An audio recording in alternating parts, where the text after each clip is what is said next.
कैसी है प्रिपरेशन? किस तरह से चल रही है प्रिपरेशन? पढ़ तो रहे हो ना? 10th एंड 12th स्टूडेंट्स, आपको अभी यही सुनने को मिल रहा होगा। Hi, I am your chemistry teacher, I am your stress remover. आज का वीडियो मैंने इसलिए बनाया है कि before a week of examination किस तरह से प्रिपरेशन करे, टाइम मैनेजमेंट क्या करे, एंड इन द एग्जामिनेशन कौन कौन से स्टेप्स ले ताकि हम अच्छी तरह से एग्जामिनेशन को कंप्लीट कर सके। सी बेटा, सबसे पहले मैं आपको ये कहना चाहता हूँ कि एग्जामिनेशन है, कोई लड़ाई पे नहीं जा रहे हो, ठीक है? सबसे पहली बात, स्ट्रेस को मारो गोली। स्ट्रेस को जाने दो। इतना स्ट्रेस क्यों ले रहे हो? It is examination. जैसे आप रेगुलर पेपर लिखते थे वैसे ही बोर्ड का पेपर आ रहा है। एक वीक जितना बाकी है तो प्रिपरेशन कैसे करोगे? आपकी जो भी फर्स्ट एग्जामिनेशन है उसकी प्रिपरेशन 4 से 5 दिन पहले स्टार्ट कर दो। उससे पहले जो सेकेंड एग्जामिनेशन आ रही है, मतलब कि अगर गुजरात बोर्ड की बात करें तो 12th साइंस के अंदर फिजिक्स की एग्जाम फर्स्ट है, सेकेंड एक हॉलीडे आ रहा है, उसके बाद तुरंत ही केमिस्ट्री की एग्जामिनेशन है। तो before 4 to 5 days before examination 4 to 5 days आप फिजिक्स ले सकते हैं। अगर आप वीक है फिजिक्स के अंदर भी नहीं होगा मेरे से तो 7 डेज पहले से ही स्टार्ट कर दो। एंड केमिस्ट्री के एग्जामिनेशन की प्रिपरेशन अभी करो। सबसे पहले क्या करना है? सबसे पहले स्ट्रेस को मारो गोली। मैं देख रहा हूँ बहुत सारे स्टूडेंट्स एंजाइटी के अंदर आ रहे हैं, कुछ लोगों को रोना आ रहा है, कुछ लोगों को ठंड लग रही है, कुछ लोग ज्यादा खाना खा लेते हैं, कुछ लोग खाना छोड़ देते हैं, कुछ लोगों को ऐसा हो रहा है। नो बेटा, ये लड़ाई पे नहीं जा रहे हो। एग्जामिनेशन ही है, सिंपल तरीके से कंप्लीट करनी है और कुछ करना नहीं है। और इसके बाद भी आपको कॉम्पिटिटिव या फिर दूसरे कई स्टूडेंट्स जाएंगे और अलग अलग एग्जामिनेशन भी आएगी। आई नो कोरोना के बाद ये फर्स्ट एग्जामिनेशन हो रही है तो सबको ऐसे टेंशन थोड़ा थोड़ा तो है। रखो, इतना भी नहीं कि अपनी तबीयत खराब हो जाए। तो सबसे पहले ध्यान रखना है अपनी हेल्थ का। It is very important. Health is wealth, है ना? तो पहले आप अपनी तबीयत का ध्यान रखो, अपना जो खाना पीना है उसको ठीक ठाक रखो, सॉफ्ट डाइट लो, आउटसाइड फूड बंद कर दो। बाहर का खाना नहीं खाना है, आपको घर पे पकाया हुआ खाना खाना है। सिर्फ और सिर्फ सॉफ्ट डाइट लेना है, इतना हैवी डाइट मत लेना ना कि नींद आ जाए, या फिर इतना हैवी डाइट मत लेना ना कि स्टमक खराब हो जाए, बिकॉज इसकी सीधी इफेक्ट पड़ेगी आपके पढ़ाई पे, है ना? तो ये बात इंपॉर्टेंट है, हेल्थ को पहले अच्छी तरह रखो। एंड द सेकेंड थिंग कि किस तरह से प्रिपरेशन करनी चाहिए। देखो बेटा, केमिस्ट्री के एग्जामिनेशन सेकेंड है तो अभी आप कुछ पॉइंट्स अलग कर लो। जो भी टॉपिक्स आपको आते हैं उसको अलग कर लो, जो भी टॉपिक्स आपको नहीं आते हैं उसको सेपरेट कर लो। बिकॉज एक दिन की ही छुट्टी है, एक दिन की छुट्टी, उसके बाद तुरंत केमिस्ट्री की एग्जामिनेशन है, तो उस दिन आप स्ट्रेस में नहीं रहने चाहिए। तो एक वीक बचा है, उसका अच्छी तरह से प्लानिंग कर दे। देन मंडे एंड ट्यूसडे अच्छी तरह से हम प्रिपरेशन करें भी केमिस्ट्री का, इसके रिएक्शंस अलग निकाल दे। जो भी रिएक्शन आपको अच्छी तरह से नहीं आ रहे हैं उसको देख ले, बार बार देखते रहे। And very important thing, physics भी स्टार्ट करना है। फिजिक्स के अंदर भी बहुत सारे चैप्टर्स आपको आ रहे होंगे, कुछ चैप्टर्स ऐसे भी होंगे कि नहीं आ रहे होंगे। जो चैप्टर्स नहीं आ रहे हैं उनके अंदर 2 and 3 मार्कर्स अच्छी तरह से कर लो। न्यूमेरिकल्स भी फोकस कर सकते हैं उसके ऊपर। केमिस्ट्री के अंदर 2 and 3 मार्कर्स के ऊपर सबसे ज्यादा फोकस करो, ठीक है? उसके बाद क्या करना है आपको? उसके बाद एमसीक्यूज के ऊपर फोकस करना है। अब पेपर राइटिंग स्टॉप कर दो। पेपर राइटिंग करने की अब जरूरत नहीं है, अब आपको सीधी पढ़ाई करनी है और कुछ नहीं। अब आप पेपर राइटिंग करेंगे सीधा बोर्ड एग्जामिनेशन के अंदर करेंगे, ठीक है? तो पेपर राइटिंग अगर नहीं कर रहे हैं तो इसका मतलब ये नहीं कि पेपर हमने स्टॉप कर दिए। पेपर को सॉल्व करो ना, एमसीक्यूज कर लो। Last 3 years of board pattern papers जो निकले थे लास्ट 3 इयर्स के, उसको अच्छी तरह से एक बार रिवाइज कर लेते हैं, उसके एमसीक्यूज देख लेते हैं कि किस तरह से क्वेश्चंस पूछे जाए, इसका एक आइडिया आ जाएगा आपको। अगर आपके पास पेपर्स नहीं है, जस्ट मैं नंबर डाल रहा हूं, उसके ऊपर जस्ट व्हाट्सएप में I will send you, sure, okay?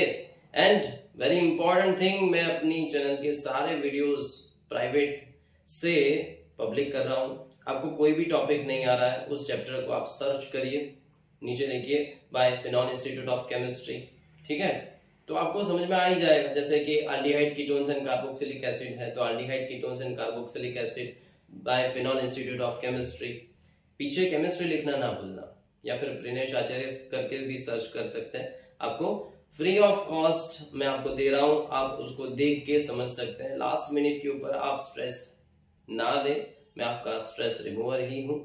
Okay दोस्तों, एग्जाम के अगले दिन क्या करना चाहिए? एग्जाम के अगले दिन आप जितना टाइम में उठ रहे हैं, बस pickup 8 o'clock is good time, 8 बजे उठ जाइए एंड टॉपिक्स का एक लिस्ट बनाइए कि भाई मुझे आज के दिन इतने इतने टॉपिक्स कर लेने हैं।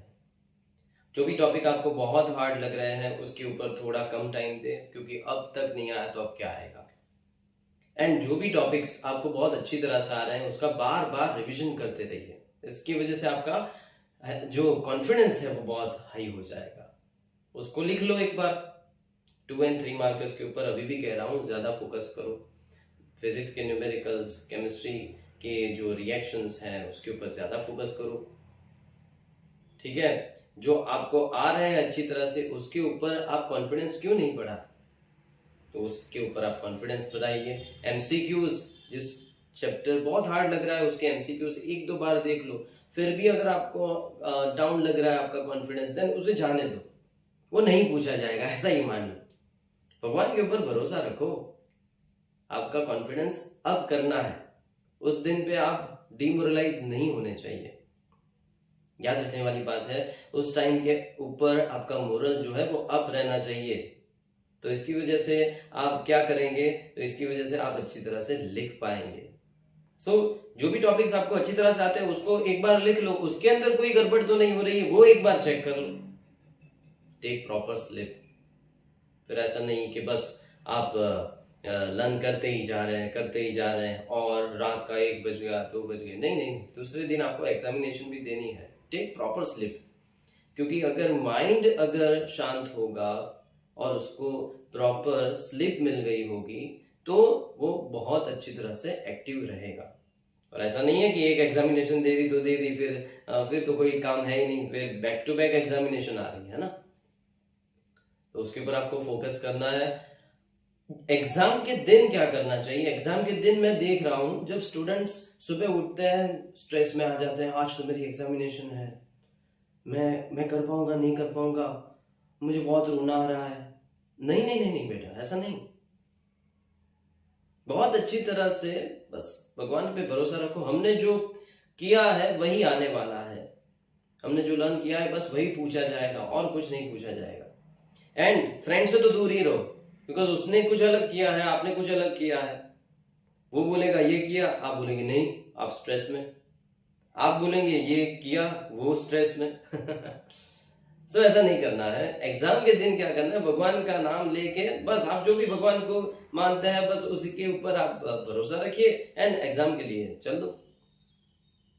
एग्जाम के लिए जा रहे हैं तब मैं देख रहा हूँ स्टूडेंट्स कार के अंदर ऐसे रीडिंग कर रहे हैं, ये टॉपिक या 2-3 स्टूडेंट मिलके अगर जा रहे हैं, तूने ये किया, नहीं, ऐसी कोई डिस्कशन नहीं करनी है। आपने जो किया वही आने वाला है, बस और कुछ नहीं। बाजू वाला बोले तो भी तू चुप हो जा, मुझे तुम्हें सुनना ही नहीं है, उसको आप डिप्रेस कर दीजिए, ये आने वाला है। फिर उस दिन पे आप भरोसा रखिए अपने पे। मैं देख रहा हूँ बोर्ड की एग्जाम के बाहर की साइड पेरेंट्स एंड जो स्टूडेंट्स हैं वो सारे इकट्ठा हो रहे हैं, इतना भयंकर माहौल है और इतना टेंशन।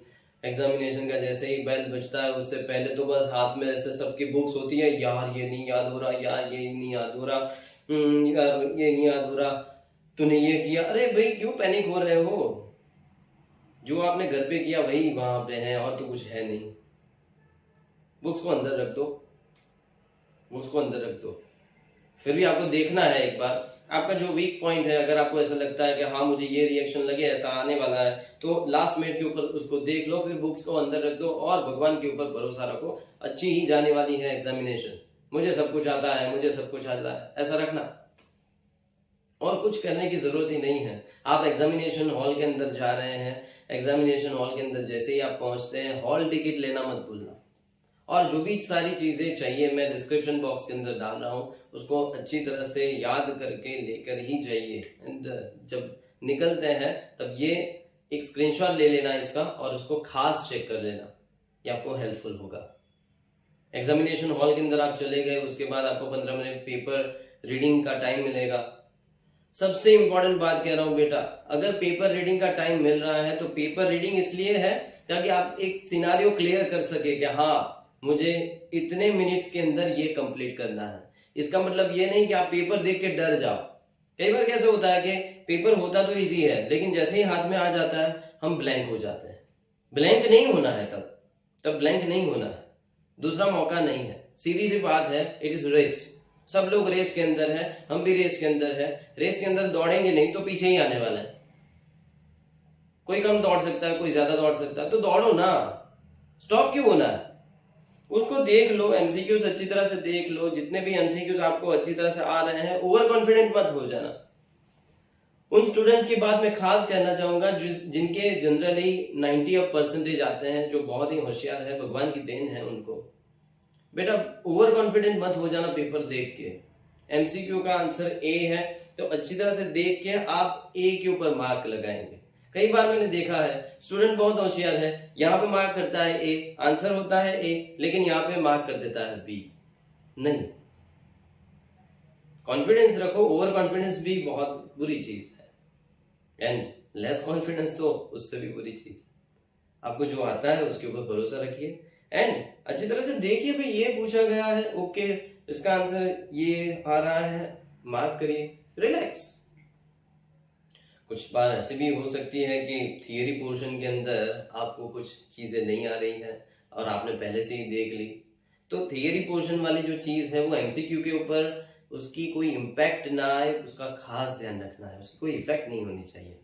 आपको थियरी पोर्शन की चीज नहीं आ रही तो वो बाद में देखेंगे, उसके लिए 2 आवर्स है। हम पहले देखेंगे एमसीक्यूज, ठीक है ना। तो एमसीक्यूज अच्छी तरह से करिए, ध्यान रख कर करिए। आपका जो मार्किंग है वो भी अच्छी तरह से करिए। और रिमेंबर, एक एमसीक्यू पे 2 मार्क ना लगाए। भले ही आपको लगता है कि इसके तो 2 आंसर हो सकते हैं, ए एंड सी, तो आप ए भी करें सी भी करें तो गलत ही होगा। हर एक एमसीक्यू के लिए सिर्फ एक ही राउंड लगाना है। ध्यान से आप ब्लू कलर की पेन लेके ही जाइए, पूरा पेपर आपको ब्लू पेन से ही लिखना है। ओके, सो अब बात हम करते हैं कि किस तरह से थियरी पोर्शन को अटेंड किया जाए। तो थियरी पोर्शन के अंदर जनरली मैं ऑब्जर्व करता हूं कि 4 मार्कर पहले स्टार्ट करें। इट डिपेंड्स ऑन यू, आपको जो भी अच्छी तरह से आप कर सकते हैं, आप कर सकते हैं, ठीक है, आपको जो अच्छा लगे। 4 मार्कर जनरली मेरी राय माने तो 4 मार्कर पहले स्टार्ट करें। 2 आवर्स दिए हैं बेटा, 2 आवर्स। मैं आपको यहाँ पे समझाता हूं कि अगर आपको 2 आवर्स दिए हैं फॉर 2 आवर्स, तो आप ये याद रखिए कि फर्स्ट 25 मिनट्स के अंदर आप कुछ भी करके 4 मार्कर्स क्वेश्चन कंप्लीट कर दे। 4 मार्क के जो क्वेश्चंस है ना वो 25 मिनट्स के अंदर कंप्लीट कर दे। उसके बाद 30 मिनट्स के अंदर, क्योंकि ज्यादा होंगे 3 मार्क का क्वेश्चन, तो 3 मार्क का क्वेश्चंस कंप्लीट कर दे। एंड नेक्स्ट 30 मिनट इतना ट्राई रखिए कि इतना कंप्लीट हो ही जाए अपना। तो इस तरह से अगर आप कंप्लीट करेंगे तो आपके पास कुछ मिनट्स रहेगी जिसके अंदर आप अपना पेपर वापस देख सकेंगे। कई बार ऐसा भी होता है कि पेपर लेंथी होता है और आपने 4 मार्कर के लिए 1 आवर यूज कर लिया, फिर 1 आवर के अंदर आपको 3 मार्कर एंड 2 मार्कर, और 4 मार्कर के अंदर आपने कुछ चीजें ऐसे छोड़ी भी है कि बाद में देख लेंगे, तो वो तो देखने को मिलेगी ही नहीं, क्योंकि 3 मार्कर्स एंड 2 मार्कर्स ज्यादा होंगे क्वेश्चंस। ओके, तो ये याद रखना है कि 4 मार्कर जो भी क्वेश्चन आपको अटेंड करने हैं ना वो अच्छी तरह से करिए, जो भी आपको आते हैं उसको पहले। ओके, तो ये आपका पार्ट बी है। जैसे मैंने आपको समझाया, पार्ट ए एमसीक्यूज है, आपको 1 आवर के अंदर कंप्लीट कर देना है। ओके, एंड ओएमआर आपको दे देनी है। पार्ट बी आपका जैसे ही स्टार्ट हो रहा है आप 4 मार्कर्स के पीछे लग जाइए, इजी रहेगा आपके लिए।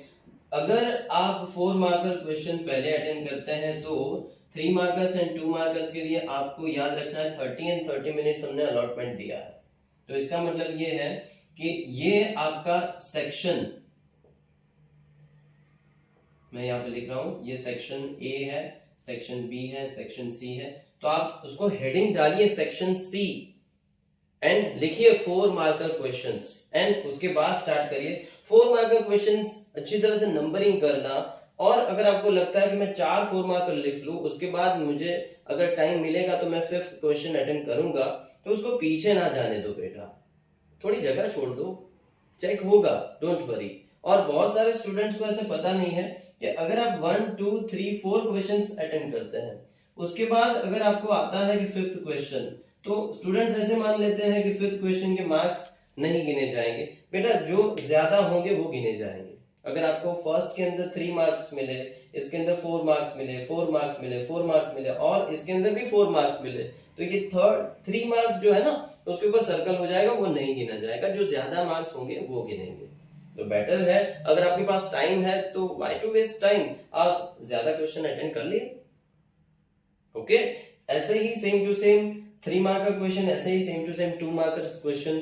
याद रखिए बेटा, दिमाग ठिकाने पे रखना, क्योंकि एग्जामिनेशन हॉल के अंदर कई बार ऐसे भी होता है कि आपका जो दिमाग है ना, वो आपका जो दिमाग वो कहीं और चला जाए, आप यहाँ पे कंटिन्यूटी ना रहे और फिर भटक जाएंगे, और फिर यहाँ पे स्टार्ट करेंगे 3 मार्कर्स। जैसे 4 मार्कर्स 2 अटेंड कर लिए, उसके बाद नहीं आता तो 3 मार्कर्स उसके बाद ही स्टार्ट कर ले। नहीं, बीच में पेजेस छोड़ दे। बीच में अगर पेजेस छोड़ेंगे तो वो चेक तो करेंगे ही, जो पेजेस के ऊपर कुछ नहीं लिखा होगा उसके ऊपर ब्लैंक लाइंस हो जाएगी और कुछ नहीं होगा। तो याद रखना है बेटा कि हर एक सेक्शन के अंदर आप एक सेक्शन के क्वेश्चंस, हाँ ऑर्डर भले ही इधर उधर हो, जैसे मैंने 5th क्वेश्चन पहले अटेंड कर लिया, उसके बाद 4 क्वेश्चन कर लिया, लेकिन होना चाहिए सेक्शन सी का। तो सेक्शन सी का ही क्वेश्चन अगर ऑर्डर में इधर उधर कर रहे हैं, नो वरीज, कोई टेंशन नहीं। हाँ, लेकिन सेक्शन सी के बीच बीच में सेक्शन बी के क्वेश्चन भी देख लिए, सेक्शन ए के भी बीच बीच में क्वेश्चन लिख लिए, ऐसा नहीं होना चाहिए। हर एक सेक्शन के, आपने अगर सेक्शन बी स्टार्ट कर दिया, किसी बच्चे को ऐसे लगता है कि सेक्शन बी स्टार्ट कर लूं मैं, तो सेक्शन बी भी स्टार्ट कर सकता है, डोंट वरी। उसकी जो नंबरिंग है वो इधर उधर हो, पहले नीचे वाला क्वेश्चन लिखे, उसके बाद ऊपर वाला क्वेश्चन लिखे, लेकिन हो दोनों ही सेक्शन बी के, तो चलेगा, कोई प्रॉब्लम नहीं, तो चलेगा।